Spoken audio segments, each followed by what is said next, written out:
you leaving me? Are you leaving me? The question comes out softer than she intends, slipping into the heavy silence of the penthouse like a dropped glass. Are you leaving me? Lucia doesn't ask it dramatically. She doesn't cry. She doesn't accuse. She just stands in the doorway of the master bedroom, one hand resting on the cool edge of the doorframe, the other curled loosely at her side, bracing for impact. Matteo De Luca freezes mid-motion. The most feared man in Milan, whose name alone can end negotiations, start wars, or erase men from the city, stands with his obsidian cufflinks undone, his suit jacket half off his shoulders. He stares at her through the reflection in the floor-to-ceiling mirror, looking as if she has just fired a bullet into his chest. "Why would you ask that?" he says. His voice is calm. Too calm. A glacier shifting before the avalanche. Lucia has learned the difference. 3 months ago, she would have believed him. She would have accepted the smooth tone, the composed posture, the illusion of control. But 3 months living in Matteo De Luca's world, breathing his air, sleeping in his sheets, has taught her that when he is truly unaffected, he doesn't pause at all. And Matteo is very much paused. "You've been distant," she says, her voice steady despite the tremor in her hands. "You didn't come home last night. Your men won't look me in the eye. And this morning," she steps into the room, the plush carpet swallowing the sound of her bare feet. "This morning, I found the dossier on your desk. The one hidden under the blueprints." Matteo's eyes narrow, sharp and predatory. He turns slowly, the jacket sliding from his shoulders to the floor, a careless discard of Italian silk worth more than most people's cars. "You shouldn't have looked at that," he says. "A one-way flight to Paris," Lucia recites, the words tasting like ash. "An apartment deed in the 16th arrondissement. In my name. Dated for tomorrow." That does it. The air shifts, heavy, charged, like the ozone sent before lightning strikes. Matteo crosses the room in long strides, stopping just short of her. Not touching. Never touching unless she moves first. That has been his rule from the beginning, one of the many rules he lives by with ruthless precision to keep the blood on his hands from staining her skin. "You think I'm planning to disappear," he says, his voice dropping an octave. "That I'm just going to leave you here and walk away." She nods, forcing herself to hold his gaze. His eyes are dark, infinite pools that usually hide everything, but right now, they are churning. "Men like you don't stay when things get complicated, Matteo. You cut loose the dead weight." Something flickers in his expression then, fast, unguarded. Not anger. Fear. Matteo exhales slowly, the sound rough, and leans one hand against the wall beside her head. He isn't trapping her, he is steadying himself. The heat radiating from his body is intoxicating, a mix of sandalwood, expensive scotch, and the metallic tang of a long night. "I am not leaving you," he says, the words grinding out of him. "I am trying to keep you alive." Lucia's heart stutters, a frantic bird in her chest. From what? The Corsi family? The police? His jaw tightens, a muscle jumping beneath the shadow of his stubble. "From me." Lucia steps closer, invading the sanctuary of his personal space. "You don't get to decide what keeps me safe. You don't get to disappear and call it protection." Matteo laughs once, sharp and humorless. "It sounds like glass breaking. You think this is easy for me? You think I want to send you away? You don't look like you struggle with much." His hand slams against the wall, inches from her shoulder. The sound echoes through the vast, empty penthouse. "I have buried men who begged me to spare them," he says quietly, dangerously. "I have ordered things done that would haunt you if you knew them. I have walked through fire and felt nothing. And still, none of that scares me the way the thought of losing you does." Lucia stares at him, breath caught between disbelief and something dangerously close to hope. The silence stretches, thick and suffocating. "This isn't jealousy," he goes on, his voice cracking. "This is fear." Her voice trembles. "Fear of what?" "That someone will use you to break me," he says. "Or worse, that you'll realize one day that staying with me was a mistake. That you will look at my hands and see only the blood, not the man." "I am jealous, Lucia. I am jealous of the life you could have had without me. I am jealous of every second you breathe that isn't tainted by my world. The confession lands heavier than any threat ever could have. You're a mafia boss, she whispers. People fear you. Matteo's mouth curves into something bitter. Only because they don't matter. Lucia takes a step closer, closing the final inch of distance he'd been so careful to maintain. She places her hand on his chest, right over his heart. It is beating furiously, a drum of war against his ribs. You don't get to protect me by abandoning me, she says. If you leave without telling me the truth, that will hurt far more than any danger. If you send me to Paris, you kill us anyway. He searches her face again, his eyes scanning her features as if memorizing them for a lifetime of solitude. The Corsi family has broken the truce. They know about you. If you stay, you become a target. If you leave, you survive. And if I leave, she counters, who saves you? Matteo blinks, stunned. He doesn't have an answer for that. Stay, she adds, and let me choose. For a long moment, Matteo says nothing. Then he does something no one in his organization, no one in the underworld of Milan, has ever seen him do. He bows his head, his forehead resting against hers. A surrender. I don't know how to love without controlling, he admits, his voice a vibration against her skin. I don't know how to stay without putting you at risk. Lucia reaches for his hand, weaving her fingers through his. He flinches, just slightly, before gripping her back, tight enough to bruise, desperate enough to anchor him to the earth. Then learn, she says. With me.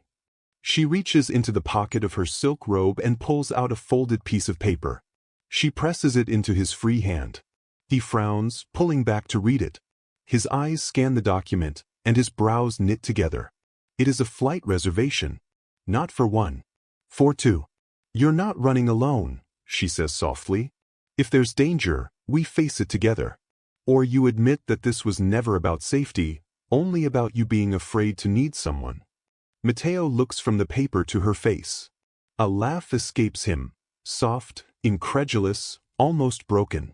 He tears the paper in half, then in half again, letting the pieces flutter to the floor like snow. You are reckless, he says.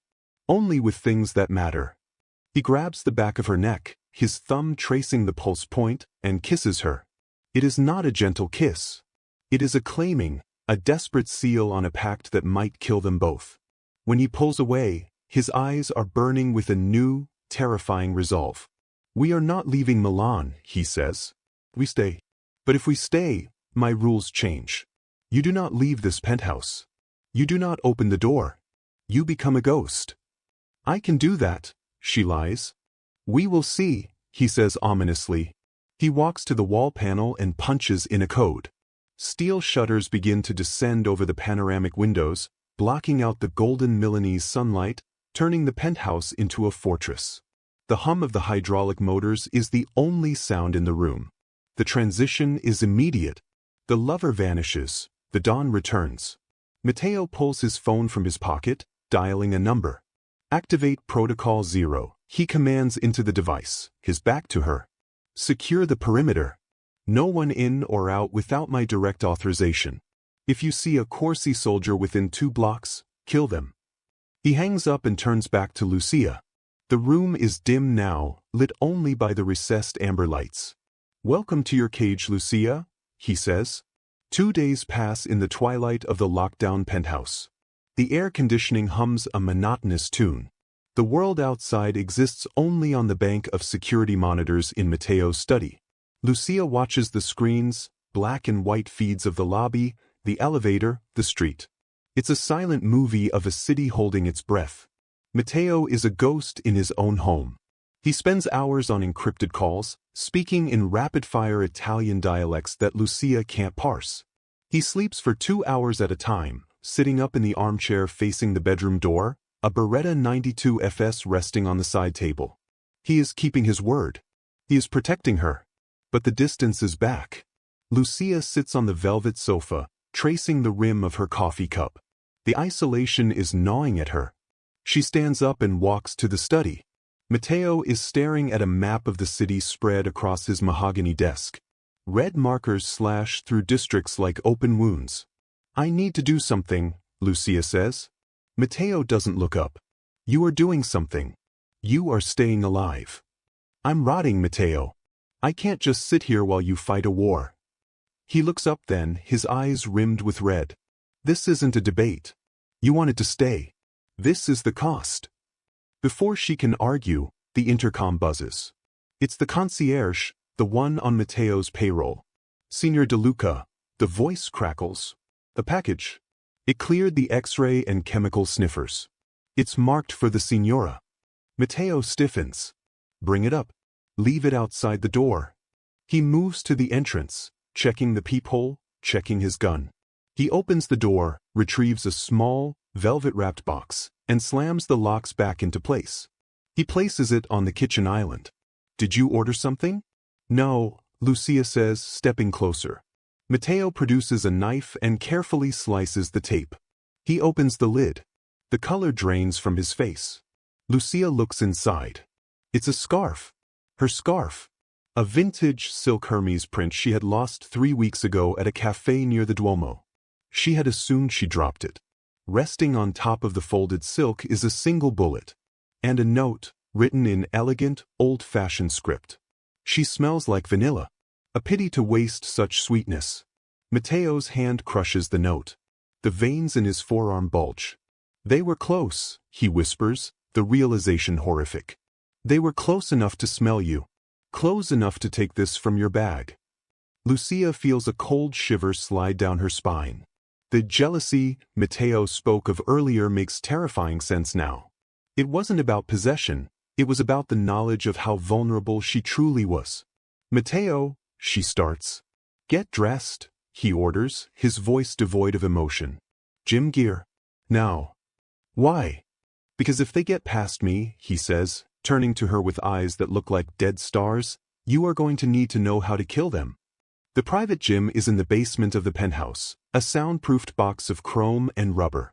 Matteo stands behind her, adjusting her grip on the gun. It's heavy, cold, and smells of oil. Widen your stance, he commands. You are too stiff. If you fire like that, the recoil will knock you over. Lucia spreads her feet. Her palms are sweating. I hate this. Good, Matteo says, his chest pressed against her back. You should hate it. I hate it. He reaches around her, correcting the angle of her arms. His touch is clinical, yet searing. Focus on the front sight. Blur the target. Squeeze, don't pull. She fires. The crack is deafening in the small space. The paper target flutters. A miss. Again, Matteo barks. I can't, she says, lowering the weapon. Matteo, this isn't me. I fix art. I don't destroy things. He spins her around, gripping her shoulders. There is no art left, Lucia. There is only survival. Do you understand? The man who sent that scarf, Marco Corsi, he does not care about your art. He will peel you apart to get to me. Then why are we fighting? She yells back, the stress boiling over. If it's this hopeless, why didn't we leave? Because I am arrogant. Matteo roars, the sound echoing off the mirrors. Because I thought I could hold the city and you at the same time. Because I am greedy. He stops, his chest heaving. The anger bleeds out, replaced by that crushing fear. He reaches out, cupping her face with hands that have ended lives. I am jealous of your innocence, he whispers. I am jealous that I have to put this gun in your hand and watch it stain you. Every time you pull that trigger, I lose a part of the woman I fell in love with. Lucia looks at him, seeing the torture in his soul. She drops the gun. It clatters loudly on the mat. She wraps her arms around his neck, pulling him down. You don't lose me, she says fiercely. You never lose me. He kisses her then, frantic and consuming. He lifts her up, wrapping her legs around his waist, pressing her against the mirrored wall. It is a desperate coupling, fueled by adrenaline and the proximity of death. There is no tenderness, only the raw need to feel life, to prove that they are still here, still breathing. When it is over, they lie on the gym floor, tangled in each other. The silence returns, but it is different now. It is the silence of a clock ticking down. Matteo stares at the ceiling. They will come for the warehouse tonight. It's a diversion. How do you know? Because it's what I would do. He sits up, the mask of the Don sliding back into place. I have to go. No, Lucia sits up, grabbing his arm. You said we stay inside. I said you stay inside. If I don't show my face, they will think I am weak. They will think I am hiding behind a woman's skirts. If I look weak, they will attack this building with rockets. He stands, offering her a hand. She ignores it, scrambling up. You're walking into a trap. I am the trap, he says. Matteo is suiting up in the bedroom. Kevlar vest under the dress shirt. A knife in his boot. 2 extra magazines. He looks like a god of war dressed for a funeral. Lucia watches him from the doorway. She knows she cannot stop him with words. She needs something stronger. She walks over to him as he buttons his cuffs. She doesn't plead. She doesn't cry. She steps in front of him and places her hands flat on his chest, over the Kevlar. Look at me, she commands. He looks. His pupils are dilated, his body flooded with fight-or-flight hormones. You are afraid, she states. Yes. But use it. She grabs his lapels. But do not fight to protect me. If you fight to protect me, you will be defensive. You will hesitate. Matteo frowns. Then why do I fight? You fight to come back to me, she says intense. There is a difference. One is fear. The other is a promise. Promise me you come back. Matteo stares at her. The frenzy in his eyes cools, settling into a razor-sharp focus. He nods slowly. I promise. He turns to the door. His hand is on the knob when his phone rings. It is not his encrypted line. It is his personal cell. The number that only 5 people have. He answers. Parla. Speak. The voice on the other end is smooth, oily, and terrifyingly familiar. Matteo, my boy, says Don Corsi. A lovely evening for a fire, don't you think? Matteo's knuckles turn white. If you touch my warehouse, I will burn your entire legacy to the ground. The warehouse. Corsi laughs. Oh, Matteo. You are looking at the left hand while the right hand holds the knife. I'm not at the warehouse. I'm at the Galleria d'Arte Moderna. Matteo freezes. Lucia gasps. The gallery. Her old workplace. Her friends are there. I hear the restoration wing is very flammable, Corsi continues. You have 1 hour, Matteo. Come to the old foundry in District 9. Alone. Or the art burns. And everyone inside it. If I come alone, you kill me, Matteo says flatly. Maybe we just talk. But here is the condition, Matteo. Bring the girl. Matteo stops breathing. No. Then the gallery burns in 59 minutes. Tick-tock, King of Milan. The line goes dead. Matteo slowly lowers the phone. He looks at Lucia. The color has drained from his face entirely. What did he say? Lucia asks, though she already knows. He wants a meeting. At the foundry. Matteo's voice is hollow. He wants you. Then we go, Lucia says instantly. Absolutely not. Matteo turns away, pacing like a caged animal. I will go. I will kill them all. He will burn the gallery, Matteo. Elena is there. Marco is there. Innocent people. I don't care about innocent people. I care about you. He screams it, the sound raw and tearing. I will not hand you over to that butcher. You aren't handing me over, Lucia says, her voice steel. She walks to the closet, his closet. She pulls out a black trench coat. She walks back to the bathroom and begins to apply red lipstick, her hands shaking but her movements precise. What are you doing? Matteo asks, watching her in horror. She turns to him. The lipstick is war paint. You said you were jealous of my innocence, she says. Well, innocent Lucia is gone. She died when she found that scarf. She walks past him, picking up the gun he forced her to use in the gym. She checks the chamber. It clicks, a sound of finality. We are going to the foundry, Matteo. And we are going to end this. Matteo looks at her. He sees the terror in her eyes, but he also sees the fire. She is no longer just the woman he loves. She is the woman who belongs in his world. He realizes then that he cannot stop her. The only way to save her is to stand beside her. He nods, a sharp, singular motion. If we do this, he says, you listen to every word I say. If I say run, you run. If I say drop, you drop. I understand. And one more thing. He pulls her close, whispering into her ear. The code word is Omerta. If I scream that word, you cover your head and you pray. Lucia nods. Matteo checks his watch. 45 minutes. They walk to the elevator together. As the doors slide shut, cutting off the view of the safe, golden penthouse, Lucia takes his hand. Are you leaving me? She asks, a callback to the moment this all started. Matteo squeezes her hand, the leather of his gloves creaking. Never. The armored Mercedes slices through the Milanese night like a shark through dark water. Rain has started to fall, drumming a frantic rhythm against the bulletproof glass. Inside, the silence is absolute. Lucia sits in the passenger seat. The trench coat is belted tight, hiding the gun tucked into the waistband of her skirt. Her heart is beating against her ribs so hard she feels it might bruise the skin. Matteo drives with one hand, his other resting on the gear shift. His knuckles are white. He glances at the rearview mirror, then at her. Lift your hair, he says quietly. Lucia obeys, sweeping the dark strands off her neck. Matteo reaches into his pocket and pulls out a small, adhesive disc. He presses it to the nape of her neck, just below the hairline. It is cold. A tracker, he explains. It has a panic button. If we get separated, press it twice. My entire security team will converge on your location within 3 minutes. I'm not leaving your side, Lucia says. Lucia. His voice is a warning.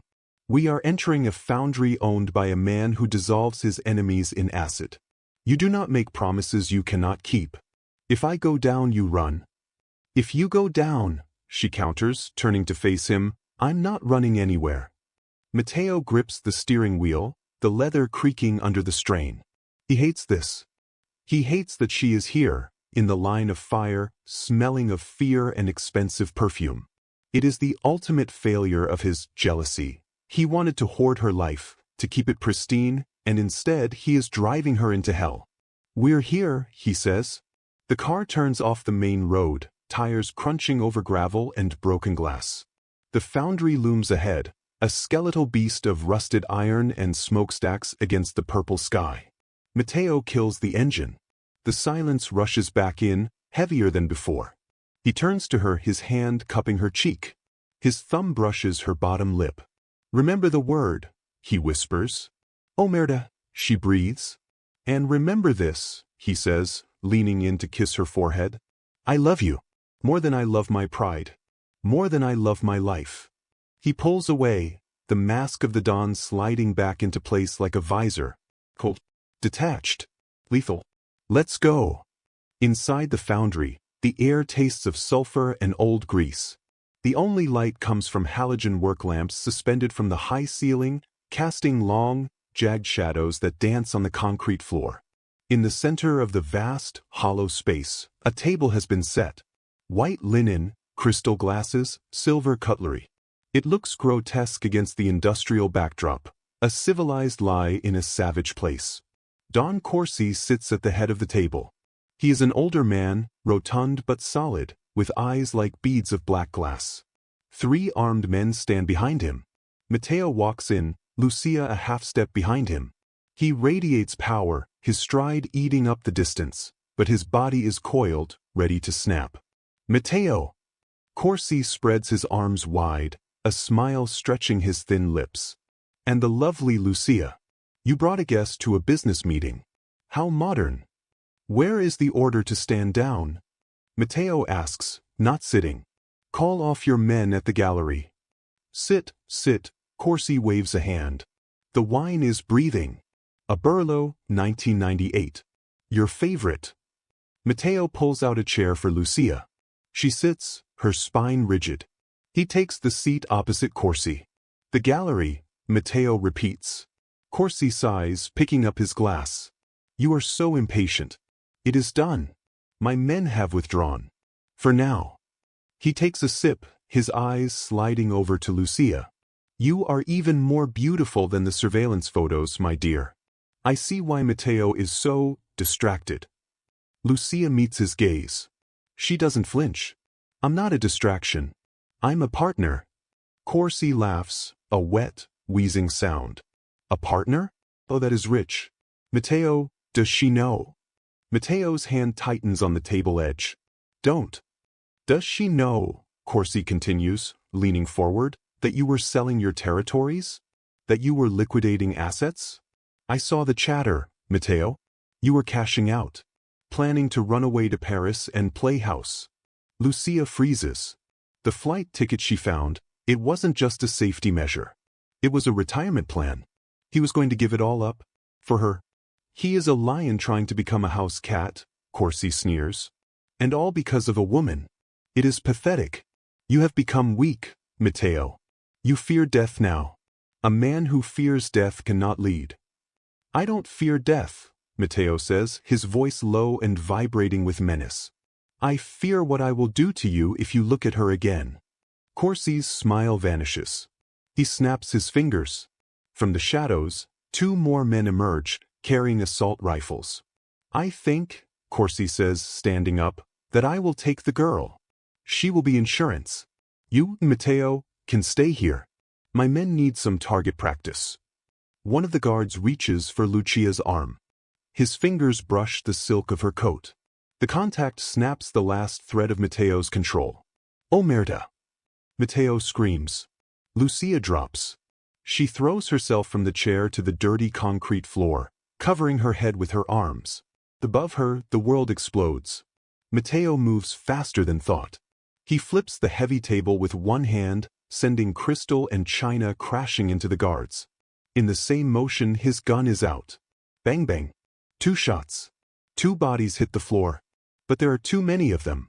Automatic gunfire erupts, chewing up the table, sending splinters of wood and metal flying like shrapnel. Lucia crawls through the debris, the sound of war deafening her. She sees a pair of boots near her, a guard flanking Matteo. She doesn't think. She grabs the bottle of Barolo from the floor and swings it with both hands. It shatters against the guard's kneecap. He howls, buckling. Matteo spins, seeing the opening she created. He puts a bullet in the guard's chest. Move! Matteo roars, grabbing Lucia by the back of her coat and hauling her up. They run toward the stack of rusted crates near the east wall. Bullets spark against the iron pillars around them. The office! Matteo yells, pointing to a glass-walled room on a catwalk above them. Go! He turns back to the open floor, firing suppressing shots to cover her. Lucia scrambles up the metal stairs, her breath tearing at her throat. She reaches the landing and looks back. Matteo is taking fire. He is pinned behind a forklift. A guard is flanking him from the left. Matteo! Left, she screams. He turns, firing blindly. The guard drops. But in the exchange, Matteo jerks violently. A spray of red mist erupts from his shoulder. He stumbles. No! Lucia screams. He looks up at her, his face pale, teeth gritted in agony. Go! He bellows. He scrambles up the stairs after her, leaving a trail of blood on the metal grate. They burst into the office, and Matteo kicks the door shut, shooting out the lock to jam it. He slides down the wall, clutching his shoulder. Blood is pouring between his fingers, dark and thick. The office is a trap. Glass walls on 3 sides. Nowhere to go. Outside, Corsi's men are regrouping. Lucia drops to her knees beside him. She rips off her scarf, the one that started this, and presses it against the wound. You're hit, she sobs, the tears finally coming. Matteo, you're hit. It's through and through, he gasps, his forehead slick with sweat. Missed the artery. I'm okay. He isn't okay. His skin is gray. Check the gun, he wheezes, nodding at her pocket. Lucia pulls out the pistol. Her hands are shaking so hard she almost drops it. How many? He asks. She checks the magazine. 4. I have 2, he says, checking his own. 6 bullets. 10 men. He looks at her, and the fear in his eyes is devastating. Not for himself. For her. I'm sorry, he whispers. I wanted to give you Paris. I wanted to give you a life where you never saw blood. You gave me a life where I was loved, she says fierce, pressing harder on the wound. That's enough. Glass shatters. A grappling hook smashes through the office window. A Corsi enforcer swings in, boots crunching on the glass. Matteo tries to lift his gun, but his arm fails him. He slumps back, helpless. The enforcer raises his rifle, aiming at Matteo's head. Lucia's world narrows to a single point. The black barrel of the rifle.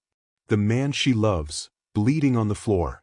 The innocent Lucia, the art restorer who loved silence and beauty, doesn't hesitate. She stands up. She raises the gun. She doesn't close her eyes. Focus on the front sight. Blur the target. Squeeze. She pulls the trigger. The gun bucks in her hand. The enforcer's head snaps back. He collapses backward, falling through the broken window to the concrete floor below. Silence returns to the office. A ringing silence. Lucia stands there, the gun still raised, smoke drifting from the barrel. She is trembling violently now. Matteo looks at her. His eyes are wide, filled with a mixture of awe and profound, shattering heartbreak. He sees the change. He sees the stain on her soul that he tried so hard to prevent. Lucia, he breathes. Before she can answer, sirens wail in the distance. Not police. The rhythmic, heavy thrum of a helicopter. Matteo's backup. Protocol Zero, Matteo whispers, a faint smile touching his lips before his eyes roll back. You press the button. He slumps sideways. Matteo! Lucia drops the gun and falls over him, frantically checking his pulse. It's there. Thready but there. Stay with me, she commands, weeping. You don't get to leave me. Not after I just saved your life. 2 weeks later, the morning sun spills gold across the city of Milan, lighting the Duomo like a beacon. The penthouse is quiet, but it is no longer a fortress. The steel shutters are open. The air flows freely. Lucia stands in the bedroom, folding a silk shirt into a leather suitcase. Her movements are calm, precise. She looks different. There is a steeliness in her posture that wasn't there before, a shadow in her eyes that will never fully fade. She hears the footsteps behind her. Even injured, he moves like a panther. Matteo stands in the doorway. His arm is in a sling. He looks tired, older, but alive. He watches her pack. The fear flares in his eyes again. The reflex of a man who expects good things to be taken away. Are you leaving me? He asks. The question hangs in the air, a perfect echo of the night she found the tickets. Lucia turns. She looks at him, really looks at him. She sees the scars, the danger, the darkness that will always be part of him. But she also sees the man who took a bullet for her. The man who tried to dismantle his empire to keep her hands clean. She smiles. It is a soft smile, but it reaches her eyes. No, she says. Relief hits him so visibly it steals his breath. His shoulders drop. I'm packing for us, she continues, zipping the bag. The doctor said you need sea air for your shoulder. I bukta villa in Capri. Private. Secure. She walks over to him. And after that? He asks, searching her face. After that we come back, she says. This is our city, Matteo. You are the king. And I, she reaches up, touching the bandage on his shoulder. I suppose I am the queen. Matteo closes his eyes, leaning into her touch. The jealousy, the toxic, fearful possessiveness, is gone. It has been burned away by the fire of the foundry. He knows now that she isn't a fragile thing to be kept on a shelf. She is iron. She is his equal. I was terrified, he confesses, opening his eyes. That night, when you pulled the trigger, I thought you would look at me with disgust. I looked at you with love, she says. It's a dangerous love, Matteo. It's messy. It's scary. But it's ours. She steps into his good arm, feeling the steady beat of his heart, still dangerous, still powerful, but no longer untouchable. Sometimes jealousy isn't about possession. Sometimes it is the quiet terror of finally having something worth losing, and realizing that the only way to keep it is to let go of the fear. Matteo kisses the top of her head, looking out at the city that belongs to them. "Ready?" he asks. Lucia picks up her bag. She takes his hand, lacing her fingers through his. "Ready." They walk out of the bedroom, out of the penthouse, and into the morning light. Together,